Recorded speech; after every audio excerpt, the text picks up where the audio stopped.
Ari nga pala ay yung karugsong nung naipost natin nung isang araw. Char! Yung una, flower girl. Ari naman, for bridesmaids. Chocolate brown din. Ano ga yun ay tahol ng tahol.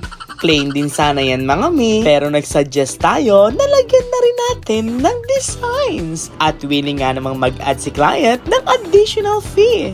Bongga! At alam nyo ba, chocolate brown symbolizes a range of concepts from stability and comfort to sophistication and richness. Chara! Depending on the specific shade and cultural context, it is strongly associated with nature and reliability and warmth, as in its connection to earth, soil, and chocolate itself. However, negative associations can include poverty or dullness, and darker shades may evoke feelings of isolation. O ayan, tapos na. Syempre, thank you sa ating team. Hindi mabubuo iyan kung wala kayong tulong.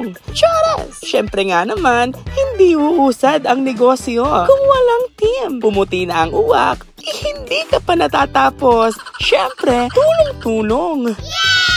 Ari nga pala ay naipaship na natin noong October 7 sa Mindanao na nabanggit na natin sa unang video sa My Flower Girl. Syempre, walang katapusang congratulations and best wishes.